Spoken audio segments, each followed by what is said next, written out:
mais um episódio do podcast Contra o Controle. Eu sou José Daiane Rocha. É estranho falar ainda.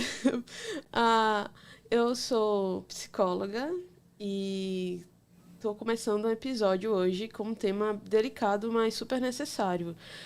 No momento que esse vídeo está saindo, a gente está em campanha de Setembro Amarelo e eu resolvi trazer esse tema voltado mais para o público, né, de autistas, familiares, pessoas interessadas no tema. E eu trouxe uma pessoa muito capacitada para falar sobre isso, uma pessoa muito legal, com um projeto muito importante aqui na nossa região, que é o Isaaclé. Isaaclé, pode falar um pouquinho para a gente se apresentar? Com certeza. Primeiro, gratidão pelo convite em estar aqui hoje com vocês, trazendo um pouquinho de conhecimento, compartilhando sobre esses projetos que têm sido desenvolvidos relacionados ao comportamento suicida.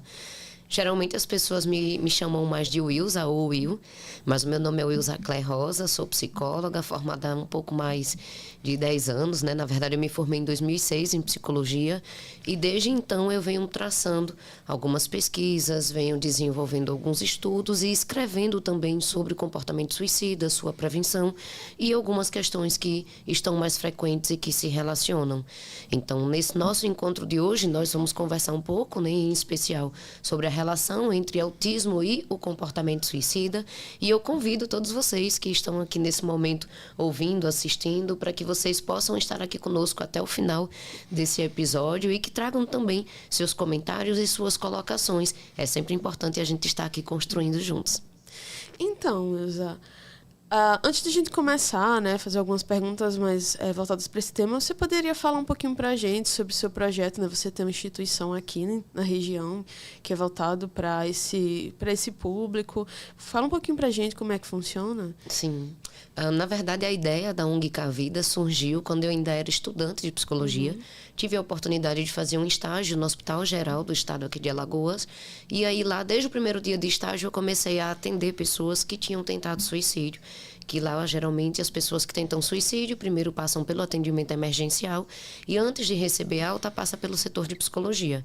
Então, eu percebi o quanto que era relevante aquele momento da escuta, do acolhimento e, em especial, do direcionamento também daquelas pessoas para algum local de referência.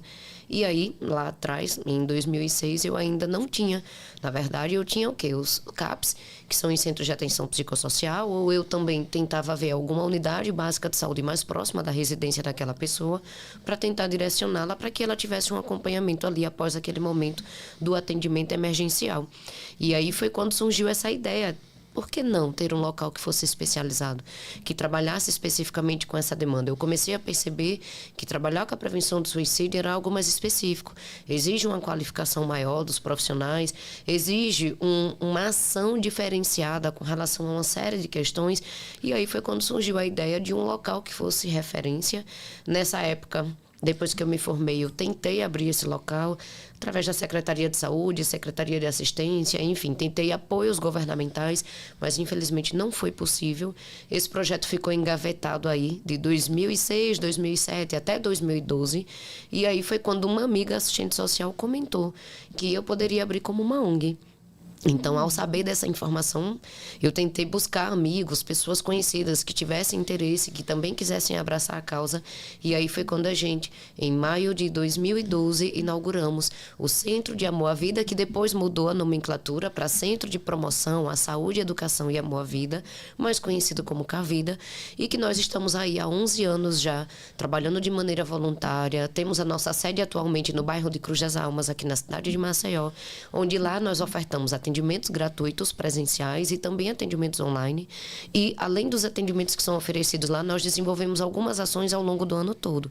Então, por exemplo, criamos algumas campanhas, como no Janeiro Branco, que a gente tem ali a promoção da saúde mental. Nós temos também a campanha do Setembro Amarelo, que a gente está na construção, para que em breve a gente também tenha algumas ações direcionadas. E aí, ao longo do ano, a gente vai também desenvolvendo algumas ações em escolas, empresas, comunidades religiosas, enfim, de uma maneira geral, a gente hoje tem percebido que estar mais próximo das comunidades, que estar em diálogos com outros setores também, para além da saúde, envolvendo aí educação, assistência social, segurança pública, dentre outros, a gente tem conseguido discutir de uma forma mais ampliada e trazendo a importância dos setores estarem se comunicando, né? Que é a intersetorialidade, para que a gente possa construir ações de prevenção mais ampliadas. Então, convido a todos que ainda não conhecem para que conheçam um pouquinho da ONG Cavida e saibam um pouco mais aí do nosso trabalho, que tem sido realmente bem amplo.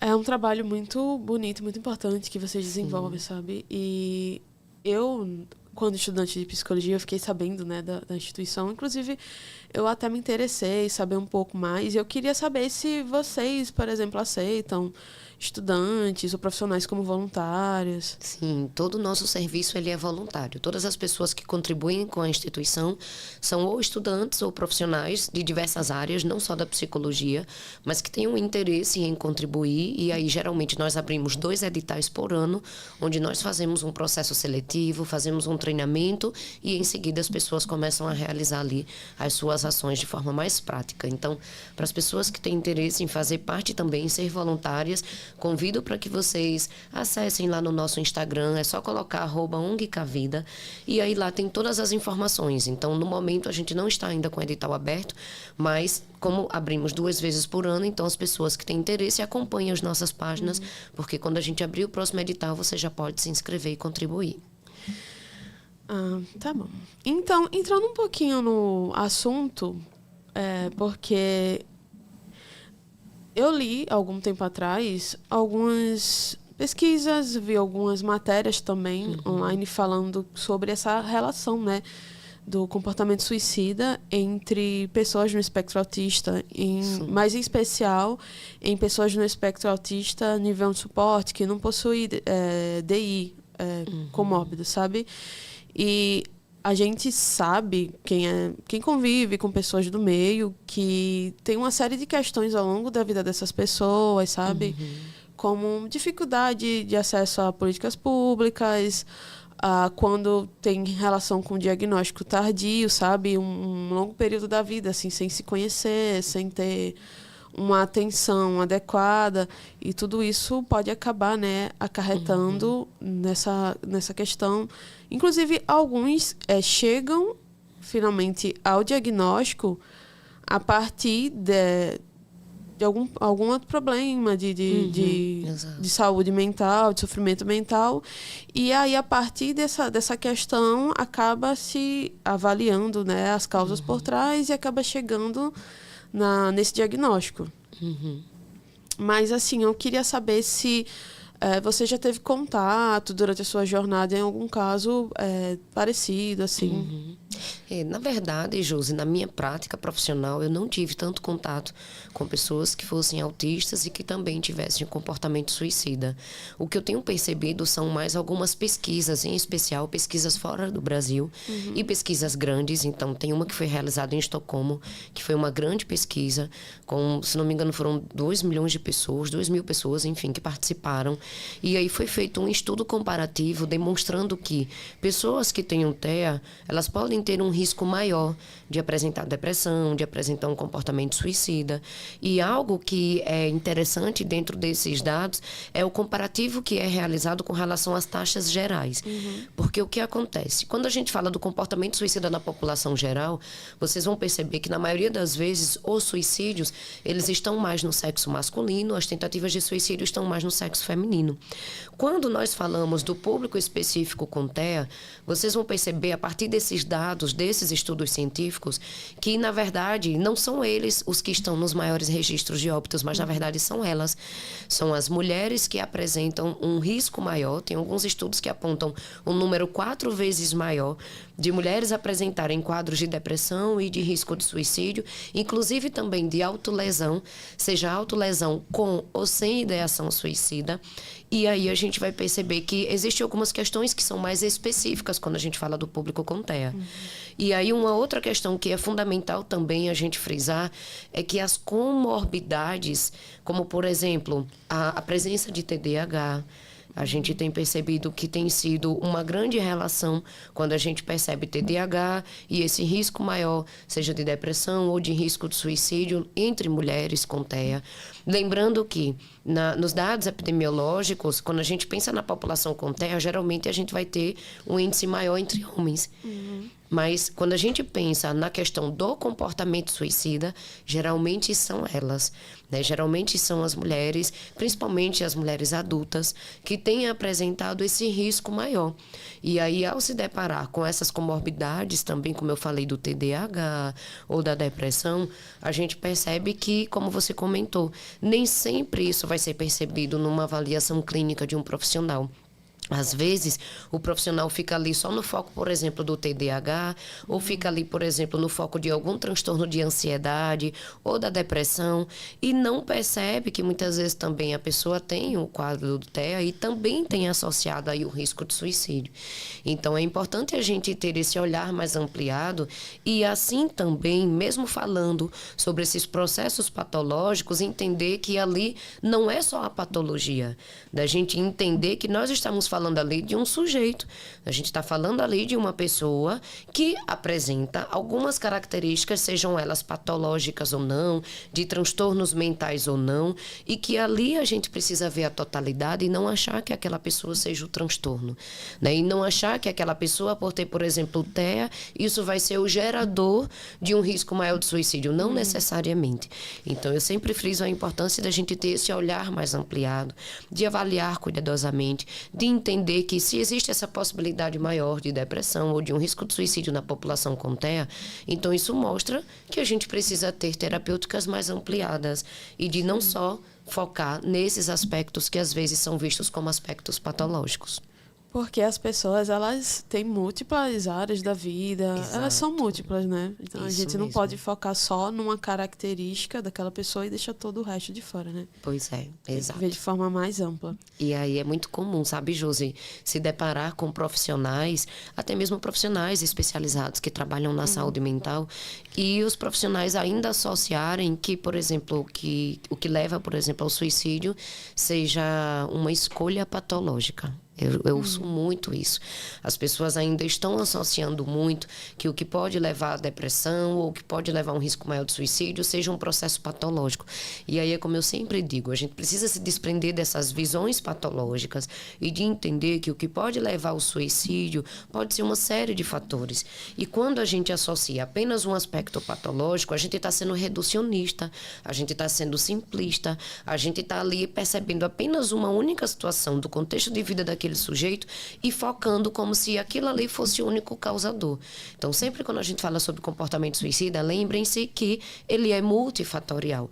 A gente sempre vai ter uma série de fatores associados e não só fatores proximais, que estão mais próximos ali de uma tentativa, de um pensamento ou até mesmo de um óbito por suicídio.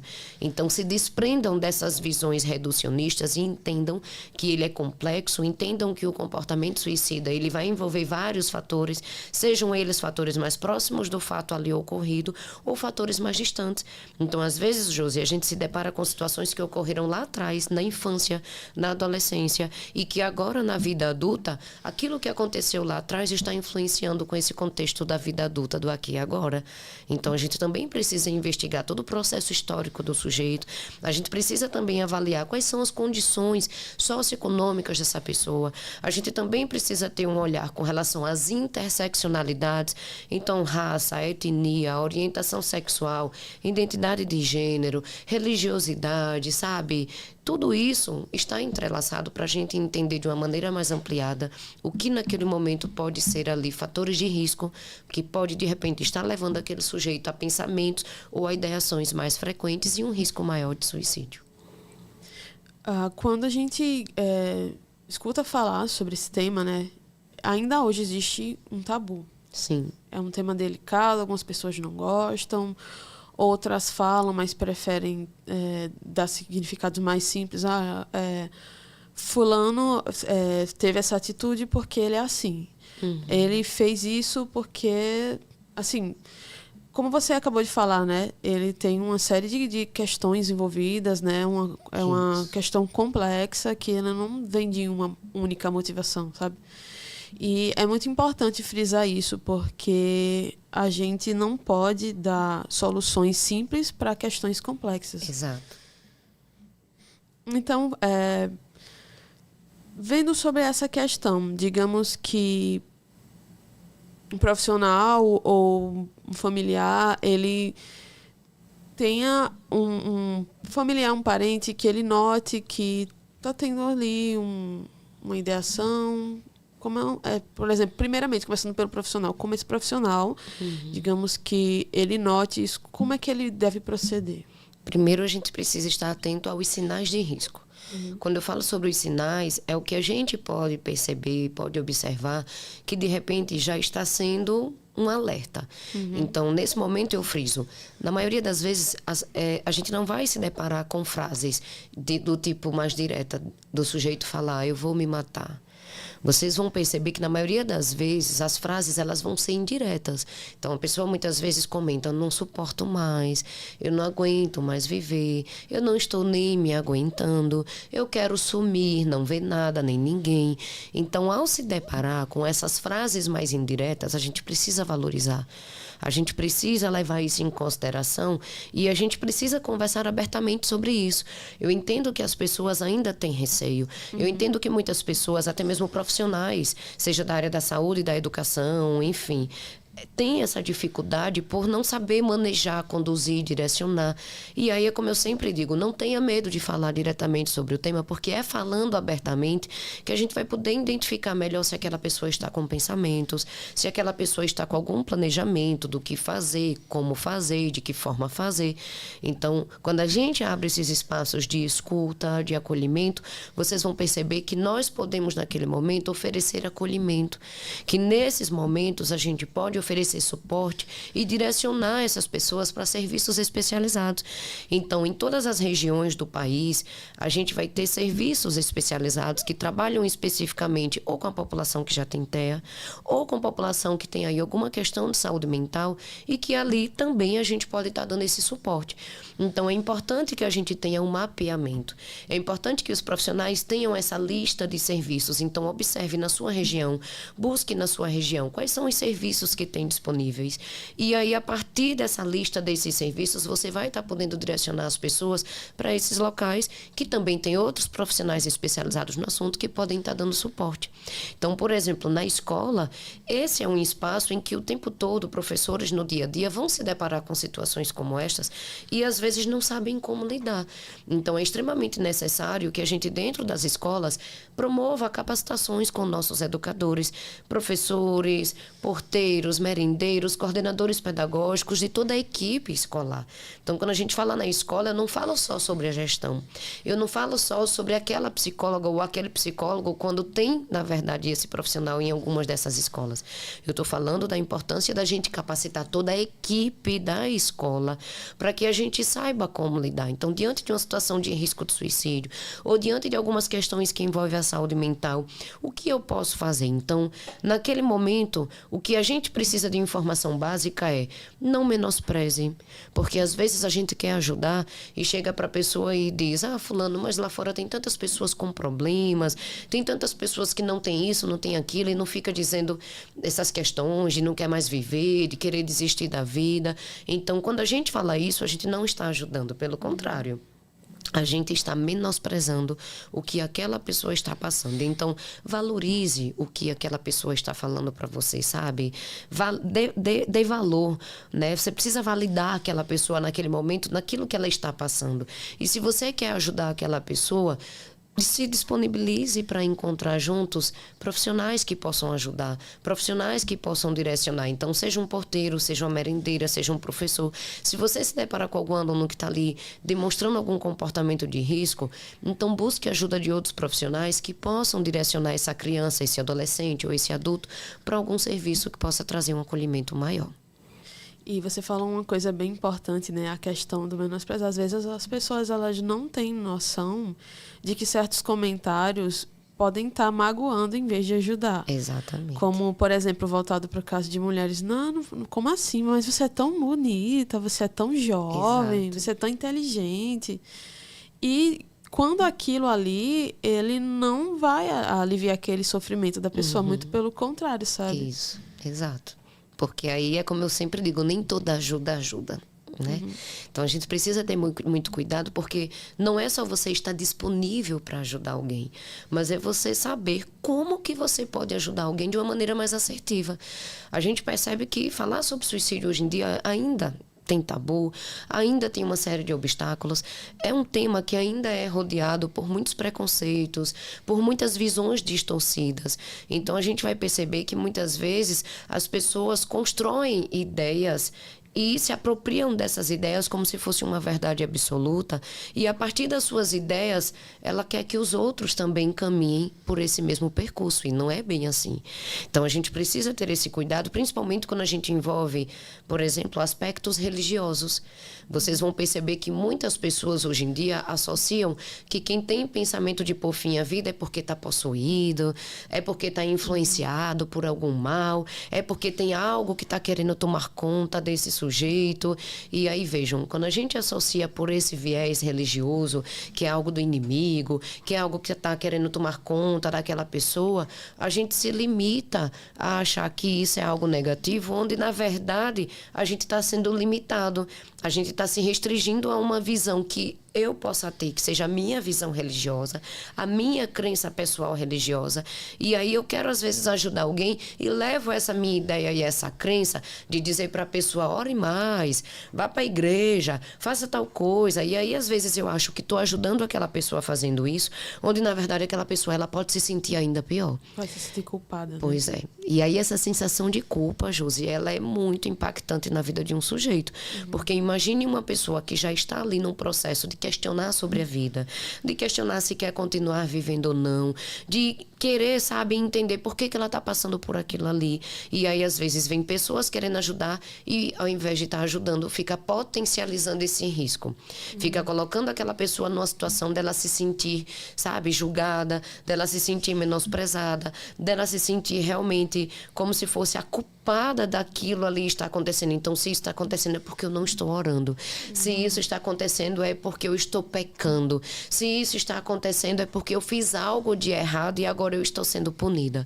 Então, vejam, pessoal, comportamento suicida não é uma questão de punição por um ser divino. Não é uma questão de um pecado, não é uma questão de um inimigo ou de algo mal que está se apossando daquele sujeito. É importante vocês entenderem que o que pode levar uma pessoa a questionar sobre a vida é uma série de fatores. É um conjunto. Muitas vezes são situações de sofrimento, muitas vezes são situações de tensões que aquela pessoa está vivenciando. Muitas vezes são situações de desamparo, sabe? De se sentir isolada, de não se sentir compreendida, de se sentir sozinha. Então, por mais que aquela pessoa esteja no ambiente com várias outras, e aí os outros digam, mas irmã, você tem a nós aqui, mas amiga, você tem a nós aqui, o que é que está acontecendo? Você tem tudo na vida. E não é bem assim. Porque quando a gente chega para o sujeito e diz que você tem tudo na vida, eu sempre questiono, tudo o quê? Né? E o que é tudo para mim pode não ser para você, Exatamente. Né? Pois é. Então, a gente precisa realmente ter muito cuidado quando a gente se aproxima de alguém tentando ajudar e nem sempre a gente ajuda. Então, se você está disponível para ajudar, que bom que você está disponível. Então, busque se capacitar, sabe? Busque ter mais informação de como você pode lidar com essas realidades. Busque como você pode ter uma escuta e um acolhimento mais assertivo. E aí, hoje a gente tem, por exemplo, aqui o podcast que traz informações, né, mais esclarecidas, mais assertivas.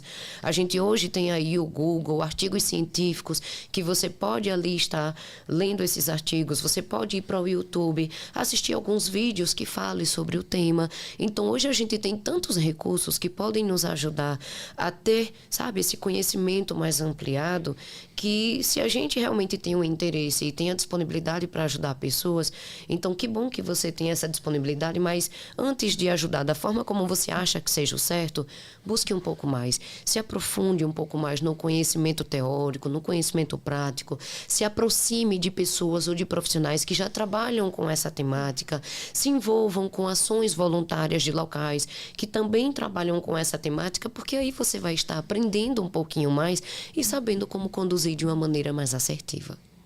Então, com base na sua fala, eu acabei selecionando 2 perguntas. A primeira pergunta não é bem uma pergunta, é mais um comentário. Então, você me falou muito sobre a questão do isolamento como uma das causas. E eu acho importante trazer esse dado que muitas vezes autistas adultos, autistas adolescentes têm uma questão maior com relação ao isolamento. Por causa dos déficits por causa dos déficits para se relacionar, sabe? De interação social. Sim. E não só por causa disso, às vezes a socialização em si é um pouco mais desgastante, um pouco mais cansativa. Exato. Então, esse público, às vezes, ele acaba se isolando mais, não tendo tantos amigos, não tendo tanta convivência social, por causa dessa dificuldade em socializar, ou alguns até conseguem socializar, mas é assim, utilizando um masking. O masking, para quem está ouvindo, talvez não tenha um pouco de contato com esse tema, ele é meio que uma máscara social que a pessoa usa para disfarçar os traços autistas e ela começa a imitar o comportamento de um neurotípico. Então, é desgastante, é cansativo e essa pessoa, após socializar, ela se sente muito esgotada. Então, tem essa questão da socialização prejudicada por isso. Alguns não têm amigos, não convivem socialmente, alguns convivem socialmente, mas pagam um preço bem caro por isso. Então, é uma questão que surge muito nesse público, sim, a questão do isolamento. Exato. E aí, nesse processo de isolamento, é onde a gente precisa realmente ter esse olhar mais atento. Então, quem são as pessoas que convivem com esse sujeito, né? A gente precisa entender que, por mínimo que sejam as relações sociais, mas na maioria das vezes existe ali um mínimo de convivência. Nem que seja uma convivência, por exemplo, com um vizinho, se for alguém que mora sozinho, ou uma convivência com um parceiro, uma parceira, se aquela pessoa se relaciona com alguém ali que ela convive. Então, a gente vai perceber que, por mínimo que seja, aqueles que estão mais próximos precisam ter esse cuidado, sabe? Sim. De entender que é necessário, sim, respeitar o espaço do outro, entender que em alguns momentos vai existir esse isolamento maior e, ao mesmo tempo, ter esse cuidado de tentar ir se aproximando aos poucos, de tentar ir abrindo espaços de diálogo para que aquela pessoa possa perceber que ela não está sozinha. Então, o isolamento, muitas vezes, é até uma necessidade de proteção que aquela pessoa está tendo naquele momento. A gente se depara com tantas situações que, quando a gente tem um contato maior social, às vezes a gente se sente mal, porque a gente às vezes se sente ameaçado, às vezes a gente se depara com situações que mexem conosco. Então, às vezes, a gente até para uma situação mesmo de proteção, a gente termina tendo esse isolamento maior. E aí é como eu sempre digo, o isolamento, ele pode ser um fator maior de risco, e aí é onde a gente precisa tentar criar estratégias para que mesmo nesses momentos de isolamento a gente saiba como respeitar esse espaço, não ser invasivo, mas ao mesmo tempo, de forma cuidadosa, demonstrar que existe alguém que está ali próximo, existe alguém ali que se preocupa, existe alguém ali que também quer, por exemplo, fazer um programa como assistir um filme junto, comer uma pipoca ou fazer alguma outra coisa em conjunto, e aí a gente poder perceber o que é que interessa àquela pessoa. Então, ela está ali naquele espaço dela, ela naquele momento quer ficar mais reclusa, mas o que é que ela tem de interesse? O que é que naquele momento, naquele espaço do isolamento, ela também pode estar fazendo que ela se sinta confortável? Então, tem pequenas coisas, às vezes, no dia a dia, que a pessoa ela pode estar fazendo nesse processo de isolamento, e são momentos em que pode ser aproveitados para que ela se sinta mais confortável, para que ela, por exemplo, se sinta mais à vontade para fazer algo naquele momento em que ela está ali mais isolada. Então, é como eu sempre digo assim, sabe? Se a gente tiver esse olhar cuidadoso, se a gente poder perceber melhor o que é que interessa, o que é que a pessoa realmente se sente bem em fazer, e se a gente não desiste também, sabe? Se a gente não larga, porque às vezes quem convive, quem está próximo, diz, fulano é assim, gosta de ficar trancado no quarto, então não vou mexer, vou deixar lá, porque é o espaço dele ou dela. Então, entenda que é importante respeitar o espaço do outro, é importante não ser invasivo, mas também não deixar de lado e achar que esse seja o caminho. Não. A gente precisa, sim, respeitar o espaço do outro, não ser invasivo, mas demonstrar que existe alguém ali que está próximo, que existe alguém ali que se preocupa, que existe alguém ali que quer contribuir, que quer também, de alguma forma, ajudar, sabe? E de poder criar essas condições e esses apoios. É extremamente necessário. E aí, quando a gente entende o que é que o outro gosta, o que é que o outro se sente bem e confortável em fazer, isso já nos ajuda para alguns caminhos.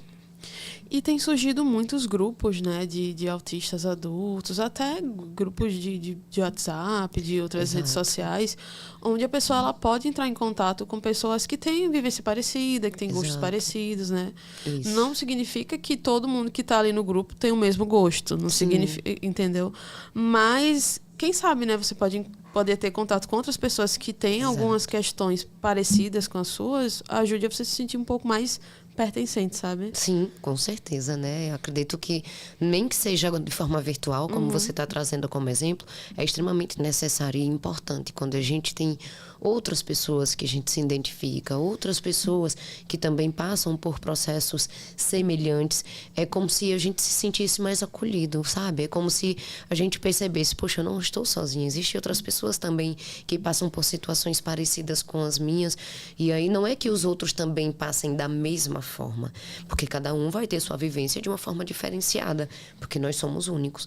Mas quando a gente se depara com pessoas que são semelhantes em algumas questões, isso nos faz perceber também que nós não estamos sós. E aí, por que não se aproximar dessas pessoas? Às vezes eu percebo que existe essa dificuldade, né, do relacionamento, essa dificuldade de uma aproximação e de um diálogo. Mas se eu fico só esperando por essa atitude que venha do outro, nem sempre eu vou ter essa atitude do outro, né? Então, às vezes, eu até crio expectativas, espero que o outro tenha determinadas atitudes, onde, na verdade, a necessidade, às vezes, é minha. E por que não ter esse pontapé inicial? Por que não tentar me aproximar? Então, se eu estou com alguma dificuldade, que eu possa também ser humilde de reconhecer e de perceber a minha dificuldade e de pedir ajuda muitas vezes. Pedir ajuda não é sinônimo de fraqueza. Pedir ajuda não é sinônimo de que você não está sendo capaz. Mas pedir ajuda é uma forma de você humildemente falar para alguém, vamos junto. De você se sentir mais confortável com alguém te dando esse apoio, com alguém que possa estar junto com você. Então, é muito importante quando a gente percebe que tem pessoas que a gente pode contar, que tem pessoas que a gente pode, sim, caminhar junto. E aí, pedir ajuda é algo essencial, porque sozinhos é mais difícil. Então, no nosso dia a dia, na nossa vida, quando a gente tenta enfrentar algumas situações sozinhos, achando que, não vou falar meus problemas para ninguém, não vou expor isso, porque, né, o que é que as pessoas vão achar ou vão pensar? Então, às vezes eu fico criando esses obstáculos e tudo isso não ajuda, pelo contrário. Tudo isso só vai promover um isolamento maior, sabe? E tudo isso só pode promover, às vezes, um sofrimento maior. Então, achar que está dando trabalho para os outros, ou achar que os outros não vão resolver meus problemas, ou achar que compartilhar algo com os outros não vai resolver nada, talvez seja uma percepção limitada. Então, a gente precisa entender que em vários momentos da nossa vida é importante a gente poder, sabe, ter o apoio de outros, de outras pessoas e perceber que existem outras pessoas disponíveis para ajudar. Isso pode ser um caminho. Então, para a gente poder caminhar juntos, eu não tenho como saber se você que está aí do outro lado agora me ouvindo, me assistindo, se você está precisando dessa ajuda. Agora, se você vem até mim e pede essa ajuda, aí sim, eu vou saber. Então, é importante a gente saber que existem pessoas disponíveis para contribuir, para ajudar, que às vezes são pessoas até que a gente não conhece, que a gente não tem uma certa proximidade, e aí às vezes a gente se questiona, como que eu vou chegar naquela pessoa? Chega com um oi, manda uma mensagem. Se você minimamente mandar um oi, mandar alguma mensagem para aquela pessoa, já vai ser um sinal que você vai estar dando para aquela pessoa de que você quer se aproximar dela. E aí, quem sabe isso aí pode ser já um caminho para a gente poder ter esse apoio maior. E é muito importante, sabe? Esse primeiro passo de pedir ajuda. Exato. E tem que ser muito forte. Sim. Tem que ser corajoso para fazer, porque pedir ajuda não é sinal de fraqueza, muito pelo Exato. contrário. Pois é. Então, a gente está começando a se aproximar do finalzinho do episódio. E eu não posso deixar esse episódio finalizar sem você apresentar os seus livros, né, que você escreveu. Eu vejo muito, assim, nas redes sociais. Eu vi também que você vende eles online, tem link de acesso. Explica um pouquinho pra gente como acessar os seus livros. Joia. Na verdade, eu tenho 3 livros, né, que foram publicados, sendo que no momento nós só estamos com 2. Um já está esgotando, que é o Comportamento Suicida e o Acolhimento das Suas Expressões, onde nesse livro eu trago um pouquinho sobre vários aspectos que envolvem a finitude, aspectos gerais que envolvem o comportamento suicida. Trago algumas reflexões com relação a questões que às vezes são colocadas como fatores de proteção e que nem sempre são fatores de proteção, como a questão dos relacionamentos amorosos. Falo também um pouquinho sobre a identificação em algumas artes, como na música, na poesia, enfim. Então, é um livro que eu trago uma série de questões que eu considero relevante para quem tem interesse nesse processo do acolhimento, de como acolher, de como lidar com o tema. Um dos capítulos eu discuto sobre a didática do ensino, e aí quando eu falo sobre a didática do ensino, eu falo em especial direcionada a pessoas que têm um processo de fazer palestras, rodas de diálogo, de trabalhar com um tema em algum espaço. Então, quando eu falo da didática do ensino, eu comento um pouco que nós precisamos falar um pouco mais sobre a questão do comportamento suicida, sua prevenção, mas a gente precisa saber como falar. Então, eu trago um pouco das habilidades necessárias para quem seja esse facilitador, essa facilitadora dessas discussões, enfim. Então, é um livro realmente que traz uma série de questões teóricas, uma série de sugestões também de atividades práticas e que, com certeza, para quem se interessa pelo tema, é realmente rico em muitos conhecimentos. Então, esse é um livro que está já se esgotando, então quem tiver interesse, ainda existem alguns exemplares. Vocês podem estar entrando em contato diretamente comigo através do Instagram, o Will Psicologia. Lá tem um link que direciona para a mensagem através do direct ou através do meu WhatsApp. Então, as pessoas podem estar entrando em contato diretamente comigo, que eu posso enviar para vocês. E o mais recente, que foi publicado no ano passado, é o Comportamento Suicida na Escola e no Contexto Universitário. Esse é um livro direcionado para profissionais de educação, para pessoas que lidam com o contexto educacional, seja ele escolar ou acadêmico, universitário. Então, neste livro, eu trago sobre alguns aspectos relacionados à infância, à adolescência. Falo do contexto acadêmico também para os universitários, que muitas vezes apresentam um risco maior de comportamento suicida. Nesse livro, eu falo como que a gente pode criar estratégias de prevenção na escola, na universidade, como que a família também pode participar desses processos. Comento também um pouquinho sobre a pós-venção, que é quando ocorre um suicídio e aí após o suicídio o que fazer. Que às vezes as pessoas acham que agora a pessoa já morreu, não tem mais o que fazer. Pelo contrário, quando ocorre um óbito, a gente precisa criar estratégias para lidar com esse luto, que é um luto diferenciado. Então, esse é um livro específico para pessoas que estão dentro de um contexto escolar, acadêmico e para quem também se interessa por essa temática nesse público específico. Então, deixo aqui para vocês, né, o convite para que conheçam um pouquinho mais do meu trabalho através dos livros ou através das redes sociais, o Will Psicologia. Conheçam também a ONG Cavida, é só você acessar lá o Instagram, @ONG Cavida, e estaremos aí disponíveis para a gente poder trocar figurinhas e construir juntos estratégias de prevenção do suicídio. Deixa um recadinho final para os ouvintes. Gente, agradeço demais, Josi, por esse momento, foi muito rico. Quero dizer para vocês nesse momento que, independente de quais sejam as questões que possam levar você a algum momento questionar se vale a pena continuar vivendo ou não, de tentar talvez encontrar sentido para essa vida ou não, por mais que ela apareça sem sentido, por mais que ela apareça, sabe, sem graça, sem caminhos, sem possibilidades, eu sempre comento que diante dessas realidades, muitas vezes a gente precisa apenas ter mais alguém aí junto para nos ajudar a pensar. E aí entendam que se abrir, se permitir para buscar ajuda de profissionais, isso é algo muito importante. Então, se você não se sente confortável ainda para buscar algum profissional, você pode de casa ligar para 188, que é o CVV. Você pode ali naquele momento, através do telefone, desabafar. Ou você pode também encontrar pessoas que estejam disponíveis para te auxiliar a encontrar possibilidades para além do suicídio. Então, entenda que nesses momentos, por mais difíceis que sejam, a gente pode enfrentar, a gente pode encontrar caminhos. caminhos, mas para que a gente possa encontrar esses caminhos juntos, eu preciso que vocês se permitam, pelo menos, a buscar estes profissionais, a buscar estas pessoas, a sinalizarem para estas pessoas que vocês estão precisando desse suporte maior para que a gente possa construir aí caminhos juntos. Então, gratidão, estou aqui disponível e que vocês possam estar aí também questionando, refletindo e percebendo o quanto que é importante nesses momentos da vida a gente caminhar por alguns outros percursos. Quem sabe eu possa, de algum momento, com vocês, auxiliar. E acredito que aqui também, né, Josi, o podcast que você está à frente, você também é uma pessoa que está aí levantando a bandeira também dessa causa, né, se disponibilizando. Então, que aqui também seja mais um dos recursos que a gente tem para a gente poder construir juntos algumas estratégias de prevenção. Gratidão. Eu agradeço muito a sua participação. Estou muito feliz que você topou participar e principalmente porque, né, a gente sabe que essa época do ano você é muito requisitada. Então eu tive sorte, né, de ter conseguido que você dispôs do seu tempo para vir aqui participar desse episódio. E eu tenho certeza que esse episódio ele pode ajudar muito, sabe, pessoas que têm dúvidas, que têm ainda esse tema como um tabu. Exato.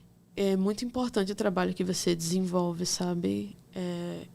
Eu fico muito feliz que você tenha conseguido alcançar tantas pessoas, porque é algo muito importante, que um ponto que é muito sensível, sabe, na vida de muitas pessoas, que muitas pessoas não conseguem tocar no assunto, não conseguem expor, não conseguem pedir ajuda. Então, você tem aquela voz que você vai lá e você alcança aquela pessoa. Então, eu agradeço muito por você ter participado desse episódio e posso dizer que, assim como estudante de psicologia e agora formada, eu tenho você como uma inspiração, sabe? Ai, que bom. Fico feliz. E é isso. Que eu tô bom. muito feliz que você tenha participado desse episódio. Gratidão. Até a próxima, então, hein? Até. Fica aí aberto o convite para próximos episódios, tá certo? Com certeza, tamo junto. Então, a gente tá finalizando mais um episódio do podcast Contra Controle. Eu tô muito feliz para quem ficou comigo até agora. Convido você para assistir, né, o próximo episódio e assistir episódios passados também, porque tem muita coisa, já muito tema legal que a gente já abordou. E é isso, o recado que eu deixo é, gente, não tenha vergonha de pedir ajuda. Se você se sente só, se você sente que precisa de alguém para conversar, para desabafar, precisa de um apoio, não tenha vergonha de pedir ajuda. Isso não é sinal de fraqueza, muito pelo contrário. E segue a gente nas redes sociais, em @podcastcontracontrole. Tem o meu Instagram também, jrocha.pc. E também quero agradecer a parceria com a agência LabMilo, que está fazendo toda a identidade visual do podcast. Não sei se vocês notaram, mas agora o podcast está bonitão. Então, também quero agradecer muito essa parceria com a LabMilo. E é isso, até o próximo episódio. Tchau, tchau.